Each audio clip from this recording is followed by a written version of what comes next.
Yang saya hormati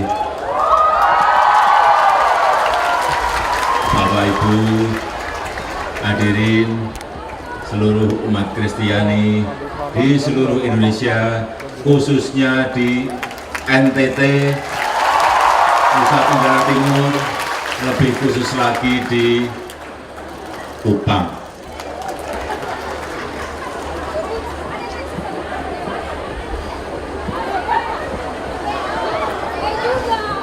Lupung kabar kemana? Baik-baik sah?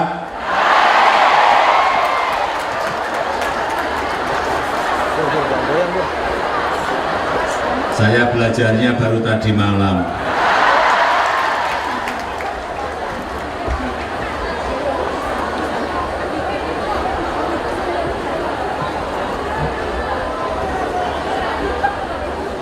Katong semua bersaudara, benar?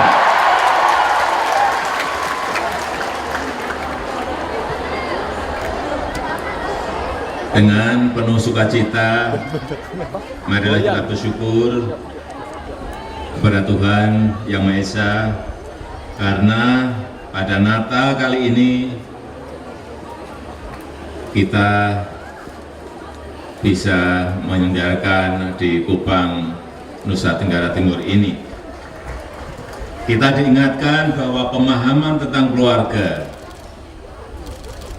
tidak terbatas pada keluarga inti, ayah, ibu, dan anak-anak kita, tetapi juga keluarga lain dalam kesatuan bangsa Indonesia, dalam satu kesatuan umat Tuhan. Sebagai keluarga, kita mendiami bumi sebagai rumah bersama. Peristiwa Natal mengingatkan kita untuk hidup sebagai keluarga. Kita mempunyai tanggung jawab untuk menjadikan hidup bersama di bumi ini semakin baik. Saling memberi api dan air, saling tolong-menolong, saling bergotong royong. Api ata ola eke, air ata ola neni.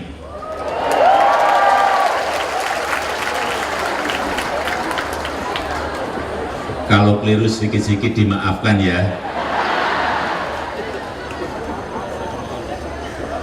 Kita bersyukur merayakan Natal dalam keluarga Indonesia yang berbineka tunggal ika. Leluhur bangsa Indonesia telah membuat sumpah satu nusa, satu bangsa, satu bahasa, dan bukan satu agama.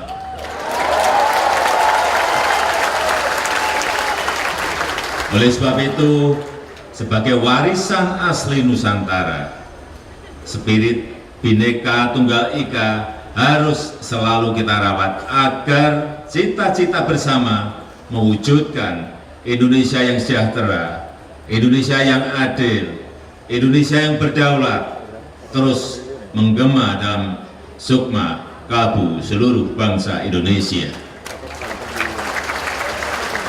Hadirin yang saya muliakan, umat Kristiani di seluruh tanah air, merayakan Natal berarti mengubah cara berpikir, mengubah cara bertindak, mengubah cara berhubungan antar anak bangsa untuk menghayati Pancasila. Pancasila harus menjadi habitus bangsa dalam menjalankan iman, menjalankan harap, dan menjalankan kasih Tuhan. Merayakan Natal berarti kita semua menjalankan revolusi karakter mental. Karena inti dari revolusi karakter mental adalah menjadi manusia baru yang berubah, lebih produktif, lebih optimis, lebih disiplin, dan lebih kerja keras. Karena dengan bekerja keras berarti kita berdoa. Bangsa ini sudah saatnya bergerak, meninggalkan budaya, meninggalkan kultur yang dipenuhi kepalsuan, semu, kemunafikan, dan hanya mementingkan diri sendiri, kurang berbagi terhadap sesama. Natal harus membawa perubahan sikap mendasar dalam kehidupan berbangsa dan bernegara, kehidupan bersama, karena dunia telah berubah dengan cepat dan perubahan tidak bisa dibendung lagi. Maka dibutuhkan insan Indonesia yang mandiri, yang berdikari dan berjiwa merdeka, serta menegakkan nilai-nilai keutamaan seperti nilai-nilai budi pekerti, nilai-nilai kepatutan, nilai-nilai sopan santun, nilai-nilai kepantasan, nilai-nilai gotong royong, nilai-nilai toleransi. Natal juga harus membawa semangat kesahajaan, kesederhanaan, semangat untuk berani mengatakan cukup, semangat untuk rela berbagi, semangat untuk tidak menghambur-hamburkan uang, semangat untuk memperkecil jurang yang kaya dan yang miskin. Natal tanpa perubahan perilaku. Jangan sampai Natal hanya seremonial belaka. Tadi sudah disampaikan oleh Uskup, oleh Bapak Uskup. Paus Fransiskus mengatakan, Natal tanpa pembaharuan dan perubahan perilaku hanyalah sekedar sandiwara. Hadirin yang saya hormati, Natal harus membawa komitmen bangsa dan negara. Kita harus bekerja keras. Kita bagrik, kita baing pilih. Kita bekerja, kita mendapatkan hasil. Indonesia harus semakin makmur. Indonesia harus semakin sejahtera. Indonesia harus semakin damai. Indonesia harus penuh suka dan cita. Hal itu ditegaskan Uskup Sugio Prato yang mengatakan bahwa urusan Indonesia lebih jujur, lebih adil, dan lebih sejahtera itu adalah tugas kita semua, termasuk umat Kristiani Indonesia.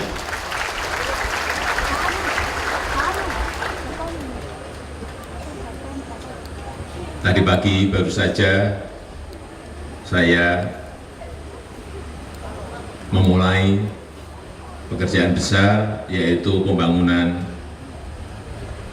bendungan Roti Klot di Kabupaten Belu.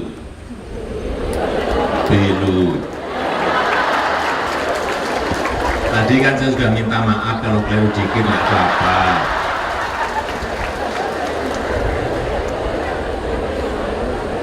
Setahun yang lalu juga sudah dimulai pembangunan bendungan Ragnamo. Saya sudah ke NTT ini yang ketiga kalinya. Provinsi yang lain mungkin baru satu kali.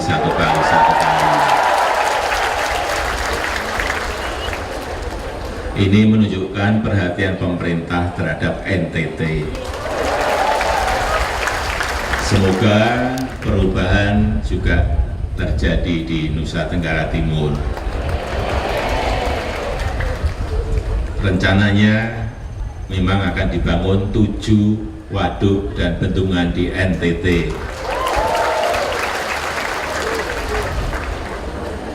Padahal yang ngantri 34 provinsi. Yang lain-lain hanya dapat 1 waduk atau bahkan tidak dapat waduk. Di NTT dapat 7. Karena apa? Karena tanpa waduk, tanpa bendungan, tanpa embung, tanpa air, bagaimana NTT bisa menanam? Tanpa air bagaimana bisa menanam padi? Tanpa air bagaimana bisa menanam jagung? Tanpa air bagaimana menanam sorghum? Tanpa air bagaimana menanam ketela? Oh, tidak bisa. Tanaman, hewan, peternakan semuanya membutuhkan air.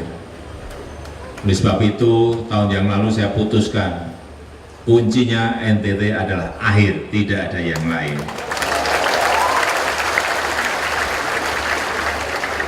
Nanti coba kita lihat 3-4 tahun mendatang akan seperti apa setelah waduk, bendungan, dan embung-embung itu jadi.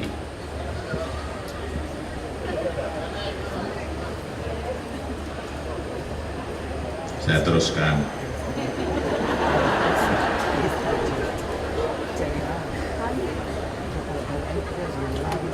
Kembali saya ulang.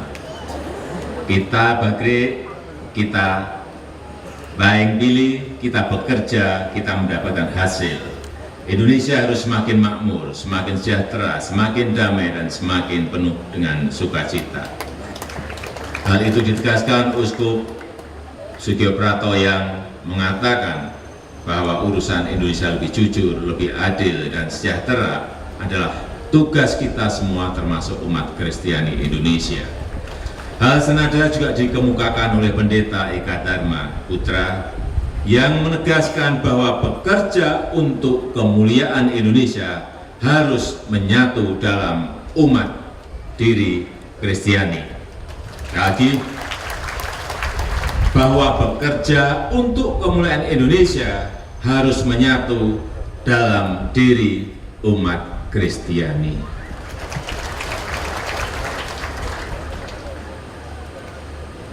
Selamat Hari Natal tahun 2015 dan selamat Tahun Baru 2016.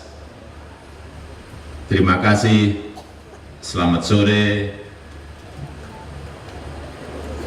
sampai jumpa lagi.